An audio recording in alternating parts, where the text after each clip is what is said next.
Okay, good evening, YouTube. Wow, it has been a while since I've done a little video here, but it's great to be back. Be looking out for a lot more video updates as well as the new longer show as well. That's right, going for 2 hours now, if you didn't know, over on the Kev Baker Show. And tonight I'm going to be joined by the main man himself, Anthony Patch, and we're going to be going into the real modern warfare. This is going to be a continuation from our conversation with Ilana Freeland on Anthony's shows on Friday. We're going to be looking at the military side of full spectrum dominance. Join us for that. And during my time working with Anthony, I've really loved learning so much more about artificial intelligence. And one of the kind of high marks or benchmarks that have been set along the way was by Google DeepMind's AlphaGo. Remember back in May when it beat one of the world's best player or the world's best player at that ancient game or Chinese game of Go? Well, we've gone one better today, in my opinion, anyway, because we're going to be talking about Elon Musks Open AI. Now, there's the actual website there. It's openai.com. And Elon Musk, he's no stranger, and he's certainly quite outspoken on the whole topic of AI. Yet, at the same time, he's got this company, and what it is an open source AI platform. And they have been developing things, obviously, behind the scenes. And just this week, we have seen their AI take a major leap forward in the world of gaming. And of course, this is really, if you're not into gaming, this is a game I hadn't heard of, but it's called Dota 2.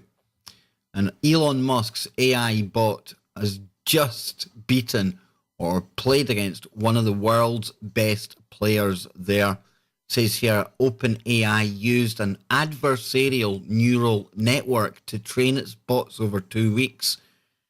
The wits of two AIs are pitted against one another so that they can learn faster. And a Ukrainian Dota 2 champion, Danilo Dendy Ishutin, conceded defeat on Friday. The victory was accompanied by a warning from Musk on the dangers of AI. Now, for those of you who haven't seen Dota AI, here it is here. I'll just play a couple of seconds of this so you can get an idea of what it's like, because when DeepMind was playing, or its AlphaGo machine was playing Go, it was very much a game that was very strategic. It's a board game. There's so many potential and possible moves in the game, but it's a lot of computations, a lot of probabilities, looking ahead. This thing here, very random, very hard for any kind of human player to get a handle on at all, let alone an AI. And it's how the AI does it. We've covered this before, but it's still worth going over again. It's just so interesting, and it doesn't matter what else is going on in the world right now. World War III could come about over the next couple of weeks with North Korea, Syria, Ukraine, you name it. But one thing that will remain and that we will all still face is this clear and present danger from artificial intelligence. I can't stress that enough. And if you actually look here, we'll read some of this story. It says an AI bot has stunned the gaming world by beating a world superstar player at the championship competition. Elon Musk's startup, OpenAI, produced the machine learning system that bested Danilo Dendy Ishutin at an online multiplayer game, Dota 2. The victory came as a shock because until now, it had not been thought possible for AI to come close to winning against a skilled human opponent. Now, get this, because it's the same with any of these AIs. When they first start actually playing any game, they don't even have any idea what they're playing, what the rules are, anything like that. And this was employing something that I hadn't heard of before. Maybe we have covered it, I'm not sure, but it's called an adversarial neural network.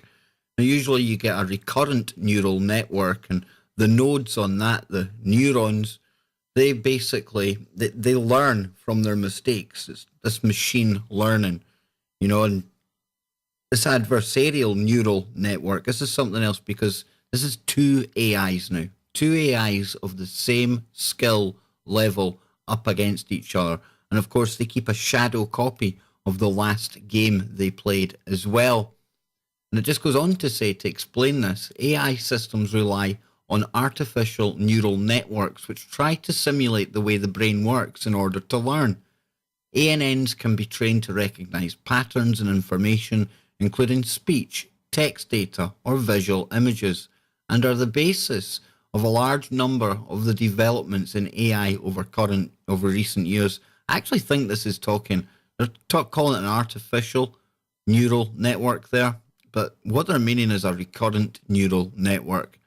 And it says here, conventional AI uses inputs to teach an algorithm about a particular subject by feeding it massive amounts of information. But a new breed of ANN called Adversarial Neural Networks pits the wits of two AI bots against each other, which allows them to learn from each other. This is the system employed by OpenAI. Its bots kept on playing until it reached the skill level of the world's best Dota 2 players in 2 weeks.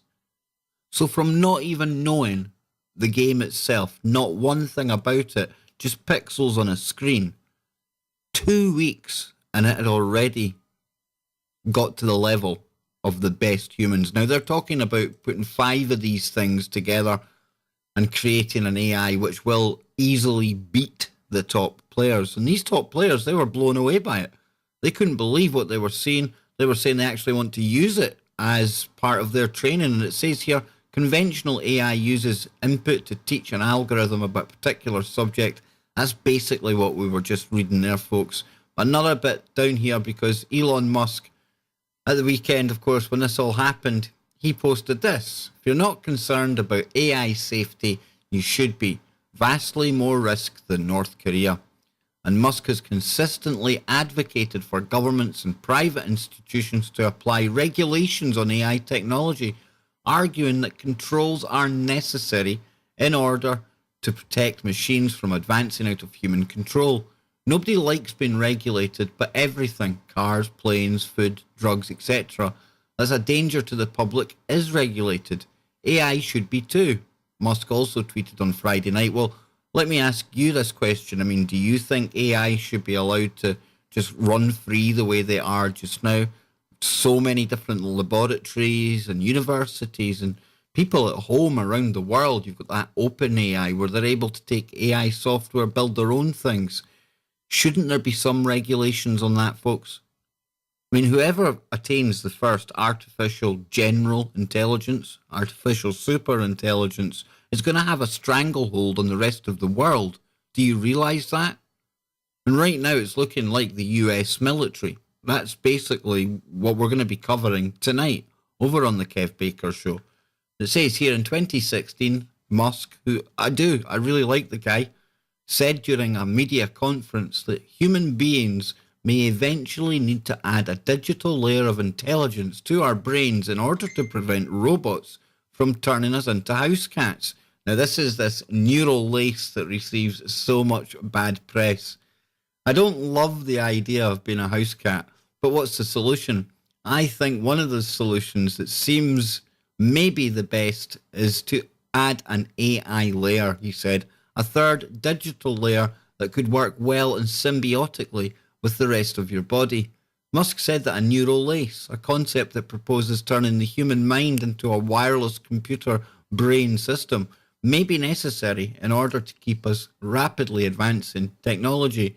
Musk theorized that if computers do become smarter than people, they will treat human beings like house pets, choosing to breed docile individuals and eradicate violent ones. I couldn't quite spit that one out there, guys. But just think about that, this neural lace. And isn't it conceivable that right now, with all the spraying that's been going on in the world, that we're already wired, ready to go? Maybe the flicking on of 5G will just incorporate us without any kind of respect for our free will or anything like that. We're already wired in the brain. All these metals, what are they doing? You could theoretically make a case for the fact that we are already in possession of a neural lace. And it may not be some brain chip. It may well be the third strand of DNA that we've spoken about with Anthony as well. That's going to come up on the show tonight because that's not just the kind of sci-fi stuff or pseudoscience or anything like that. Oh, no. This is far more relevant to the stuff we've been talking about than I ever appreciated. Right down to the link between third strand DNA and computing. Like I say, it doesn't matter what's going on in the world. I really, honestly, from the bottom of my heart, feel that this AI is something that we all need to focus on.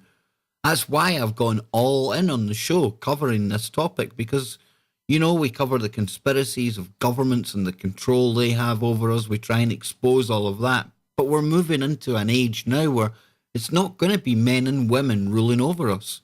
It's literally going to be automated systems, and at the helm of that, an artificial super intelligence. And notice when they're training these things, it's always in games, isn't it? They're always making it competitive.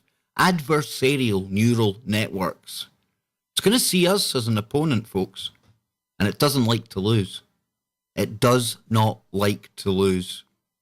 So please join us tonight with Anthony Patch for the real modern warfare. More on all of this and a whole lot more besides. Remember, check out Anthony's work at anthonypatch.com. 10 p.m. in the UK till midnight, 5 p.m. till 7 on the East Coast, 2 p.m. till 4 on the West Coast. tfrlive.com. I'll see you all there. Going for 2 hours now, if you didn't know, over on the Kev Baker Show. And tonight I'm going to be joined by the main man himself, Anthony Patch, and we're going to be going into the real modern warfare.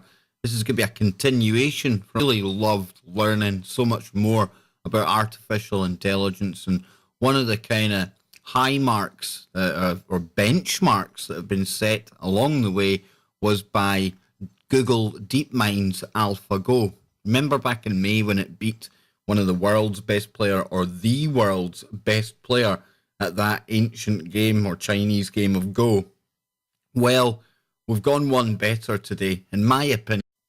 Okay, good evening, YouTube. Wow, it has been a while since I've done a little video here, but it's great to be back. Be looking out for a lot more video updates as well as the new longer show as well. That's right, from our conversation with Ilana Freeland on Anthony's shows on Friday. We're going to be looking at the military side of full spectrum dominance. Join us for that. And during my time working with Anthony, I've really